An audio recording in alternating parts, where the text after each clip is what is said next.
The lights above me blurred into soft halos. Humming with a quiet rhythm, I tried to follow to calm my nerves. My arms were strapped gently at the sides. IV taped into place. A nurse adjusted the monitor beside me, her voice calm but distant. "You're doing great." "Mrs. Varela."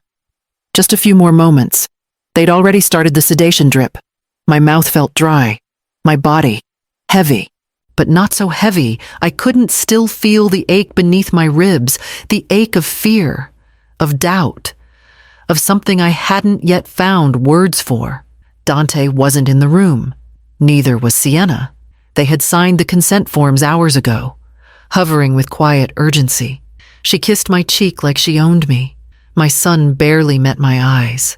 But I said yes, because I'm a mother, because they said he'd die without me. The surgeon appeared beside me.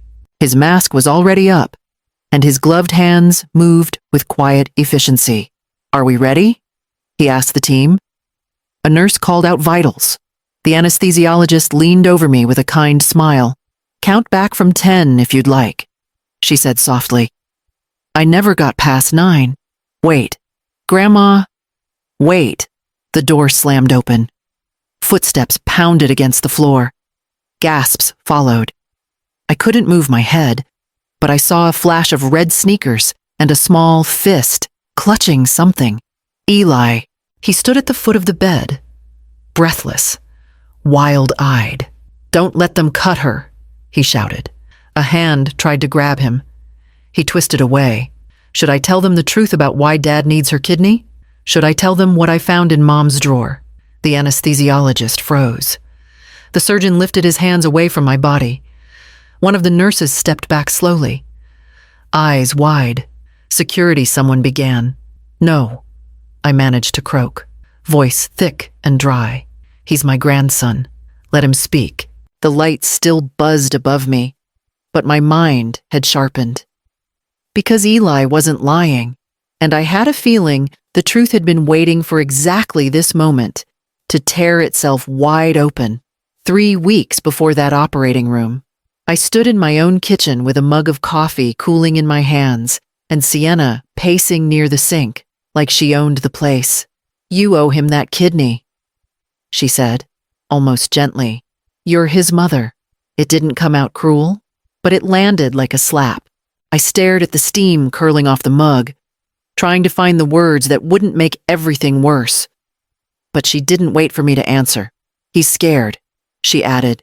"We all are. The doctors said you're a match. That's rare." "It's a miracle." Corliss. I didn't feel like a miracle. I felt like a resource. That afternoon, Dante sat at the dining table. Pale and quiet. He didn't speak much. Sienna did all the talking. He'd glance up now and then with tired eyes that wouldn't quite meet mine. When he did, all I saw was guilt, quiet and old. Like something he couldn't name.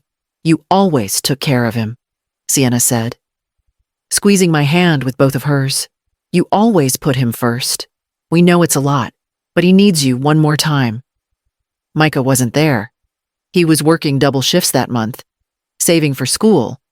I was the only one left in the room, the only one being asked to bleed. The next day, the hospital called to confirm scheduling. I hadn't agreed. Not really. But the appointment was set. Sienna had already signed some of the paperwork. She dropped off a folder at my house with post-op instructions and a brochure about joyful donation. The front had a picture of a woman smiling in a hospital bed. I never saw the test results. No one offered them. I told myself I didn't need to. What I needed, they said, was to show love. Real love. Love with scars and stitches. By the end of the week, a meal train had been started in my name, and Sienna's friends were calling me a real angel. The kind of angel they only needed once. And as I stood in the pre-op hallway 3 weeks later, I finally remembered the part no one talks about angels bleed too. The distance didn't happen overnight. It crept in slowly, like weeds through cracks, quiet and stubborn. One missed call, one canceled visit, one birthday, where the card said, "Love, Dante and Sienna, but I could tell she'd written it. I used to talk to my son every Sunday, back when he still lived in the city. But then Sienna moved in, and things shifted. At first, it was subtle. She'd answer when I called. She'd tell me Dante was resting or out, and I believed her. I wanted to believe her. I didn't want to admit I was being eased out. When I asked why Dante hadn't picked up the phone in 2 weeks, she said, "You're making things harder, Corliss, like I was the problem. Like being a mother past a certain point became a burden they were too tired to carry." So I stopped asking.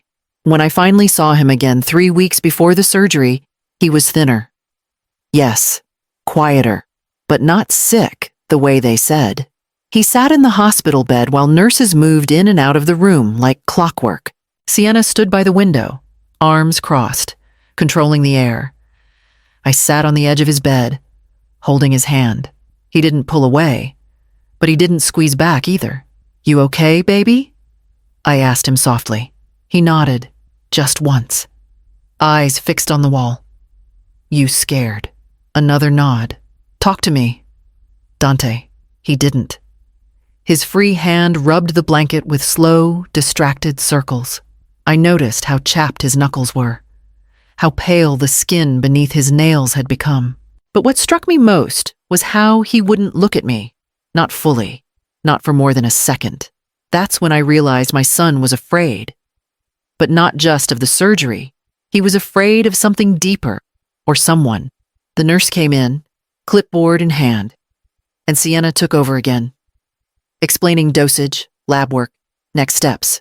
I sat there, still holding his hand, feeling him drift further even as I tried to anchor him.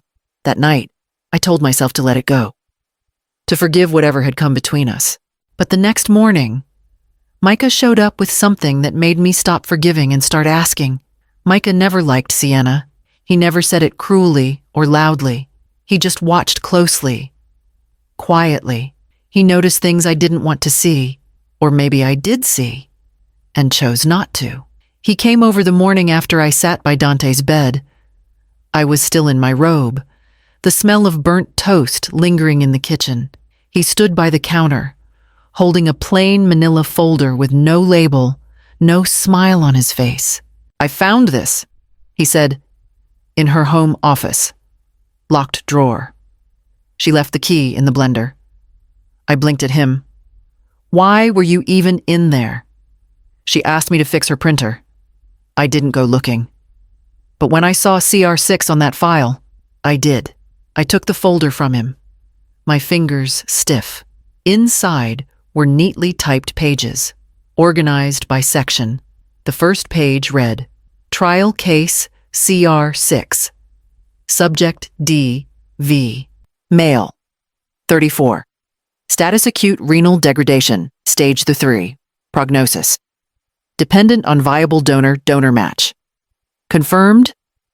Varela mother."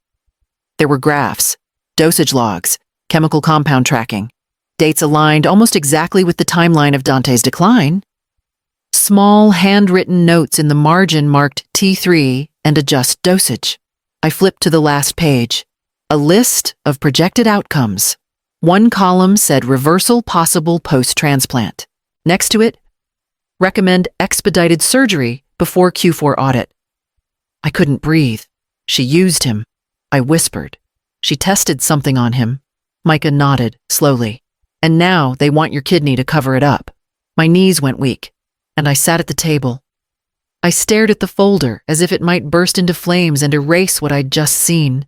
"She forged my consent," I said. "She must have. I never agreed to anything like this." "She didn't need your full signature," he said. "Just your trust." I closed the folder.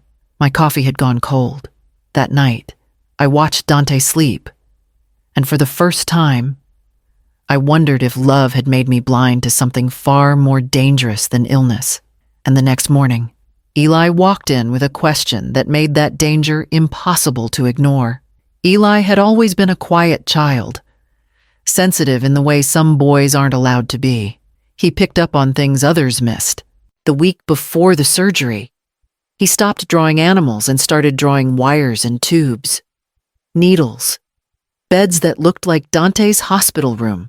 Once, I found a sketch of a man lying down with something sharp going into his arm and a red X over his chest. He crumpled it when he saw me looking. That same night, I heard him crying in the hallway. I knelt down and opened my arms, and he came to me, fast, burying his face in my shoulder. "I don't want you to get hurt," he whispered.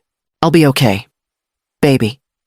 I told him, stroking his hair. "They say your dad needs me to be brave." He pulled back, eyes glassy, lips trembling. "But what if they're not telling you everything?" I froze. His voice was shaking, but there was something else behind it. Something more than just fear. "Eli, what do you mean?" He wiped his face on his sleeve. "If they gave Dad something bad, and you give him your kidney, will it make him worse?" I held him tighter than I meant to. "Who said that?" I heard Mom and Uncle Jared. They were talking in the garage. They said Dad's body was reacting too fast, that it wouldn't pass if the kidney wasn't clean. He looked at me, voice barely a whisper now. "You're the clean kidney, right?" I couldn't find the words. "Grandma," he said. "Is that why they want yours so bad?" I wanted to protect him. I wanted to lie, but I'd done too much pretending already. I kissed his forehead and said, "I'm going to take care of it." "Okay. You don't need to worry." He nodded, but he didn't look convinced. After he fell asleep, I sat on the couch with Micah's folder in my lap and Eli's question still echoing in my chest. And by morning, I knew what I had to find next, something they hadn't meant for me to see. Micah showed up the next day with his laptop and that same set in his jaw that always meant he'd found something he didn't like. "I called in a favor," he said, opening the screen. "An old classmate works IT at the hospital. I asked for Dante's full medical file, what we weren't shown." He clicked open a folder marked restricted. "It's bad. Mom." The first few pages looked like Greek to me numbers, acronyms, enzyme levels. But Micah walked me through it. Here's where his kidney function dropped. Fast. Unnaturally fast. This wasn't genetic. It wasn't even consistent with known diseases. It was chemically induced. He clicked again, bringing up a digital signature line from 4 months ago. "Here," he said. "Sienna signed him into a drug trial, unofficial, through a private channel. Look at the authorization, Jared Marcus." I blinked. Her brother Micah nodded. "He's not just a sales rep, like she said. He's a clinical developer. He's been running a backdoor program through MedSure Biotech, testing renal impact drugs in live subjects. No oversight, no peer review. And Dante enrolled as subject 009A, under a pseudonym, but all the vitals match." My stomach turned. Did he know Micah hesitated? I don't think so. But Sienna definitely did, and she watched it destroy his kidneys. When the data started to show long-term damage, she applied for donor screening on your behalf. There's no full signature from you, just her initials next to pre-consent. I sank into the kitchen chair and stared at the screen, at the graphs showing decline, at the highlighted sentences that described the human body like a vessel for statistics. It wasn't illness, it was a plan. And I had been offering up my body to clean up theirs. "Why now?" I asked quietly. "Why the rush to operate?" "Because a transplant resets the metrics," Micah said. "New kidney, new numbers. New chance to push it past the board before they get caught." I closed the laptop. Outside, I heard Eli bouncing his basketball on the driveway. Still playing, still believing, but I knew now, and they weren't going to take one more piece of me without a fight. Once I knew the truth, everything else snapped into focus. They weren't trying to save Dante. They were trying to save a report. A failed trial can ruin a company, delay approvals, crush careers. But if the damage disappears, if a healthy kidney masks the aftermath, they can call it a success story. Publish it. Move product. Cash in. My kidney wasn't a gift. It was a cover-up. Sienna never asked me for consent because she didn't need it. She'd already decided what my body was worth to her, to the firm, to whatever twisted spreadsheet she was protecting. The morning of pre-op, she brought me a smoothie, banana, oat milk, and something else I couldn't quite place. "You'll need energy," she said, placing it in front of me. "It's going to be a big week." I didn't drink it. Instead, I handed it to Micah. He ran a test on it later. Traces of sedative, just enough to keep me calm. Maybe to keep me quiet. I played along. I showed up to every appointment. I nodded through the briefings. I let them think I was still wrapped in guilt and gratitude. But behind the scenes, Micah was copying files, backing up encrypted emails, tracking transfers from Jared's biotech firm to an account in Sienna's name. She was set to receive $120,000 once the transplant was confirmed. The final data point in their Phase 2 trial. That was the word they used in the memo data point. Not patient, not mother, not even donor. I was a line in a quarterly report. It made me sick. The night before the surgery, I sat with Eli on the couch. He leaned against my side, holding my hand like he had since he was little. He asked if I was scared. I told him yes, but not for me. Just be brave tomorrow. I said, "For you, no." I whispered, "For your dad." He looked confused, but he nodded. I watched him walk down the hallway, small and certain, and I knew I had done the right thing by telling him nothing until the moment everything needed to be said. They had already started the countdown when Eli burst through the surgical doors. He was breathless, eyes wide. Micah's phone clutched in his hand like it was a flare. I couldn't lift my head, but I saw his face flushed, determined, terrified. "Stop," he yelled. "You have to stop." The anesthesiologist froze mid-injection. The surgeon paused. One gloved hand in the air. "Who let him in here?" someone shouted behind the masks. Eli moved closer to the table. "This isn't just a surgery. My dad was part of a test. She made him sick. Don't let her take my grandma's kidney." He held up the phone. The screen was lit with the file we'd uncovered Sienna's initials.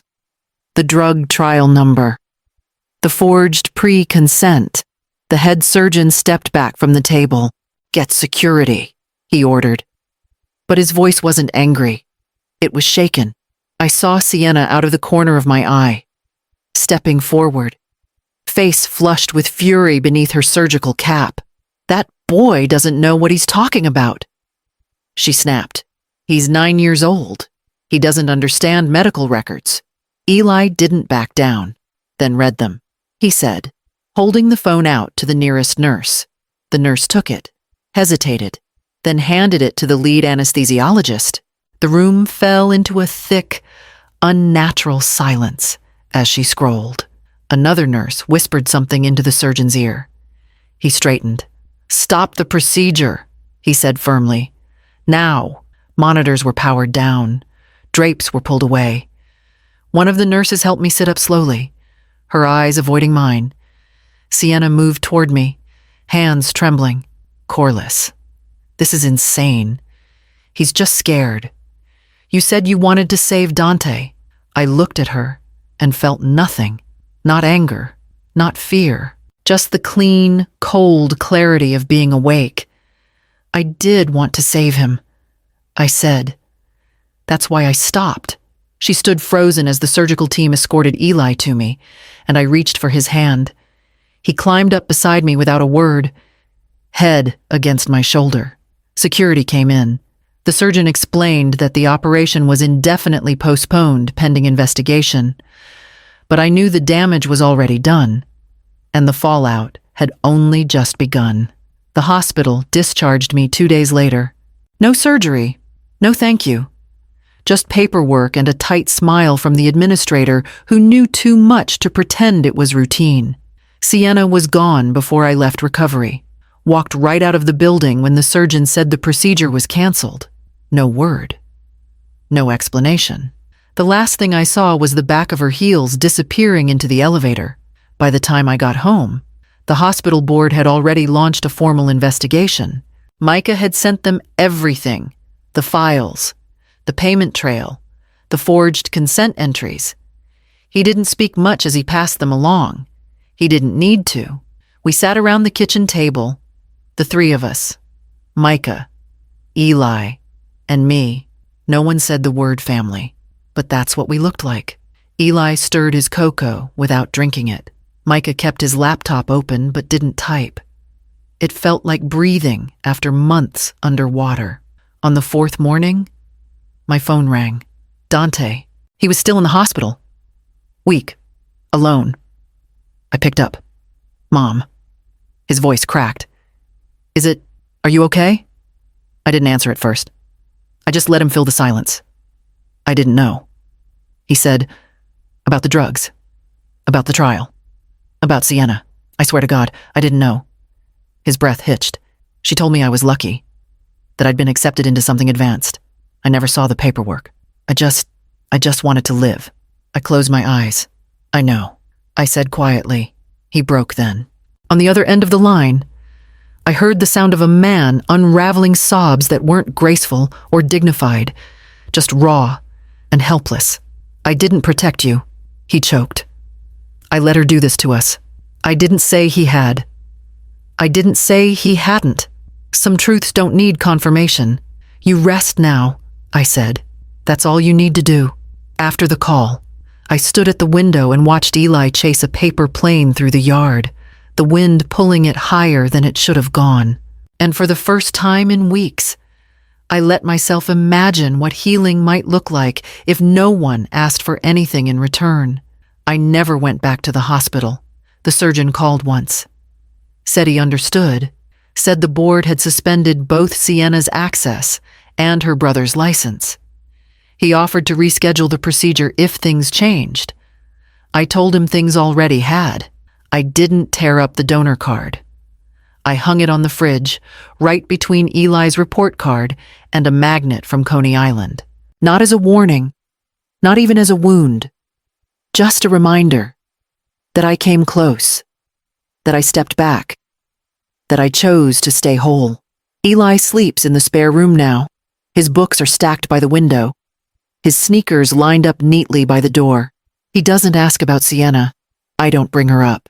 We don't need to build a new world by dragging in every broken piece of the old one. Every Saturday, we walk to the lake. Sometimes Micah joins us. Sometimes it's just the two of us. We bring a thermos of coffee for me, a juice box for him, and we sit by the water in silence. He skips stones. I breathe. That's enough. Dante called again last week. He's getting stronger. He started therapy. I told him I'm proud of that. I didn't offer more than I could give. I didn't rush in to fix what wasn't mine to fix. I just listened. Sometimes, that's the gift. I still keep the binder Micah gave me, the one with all the proof, but I haven't opened it in a while.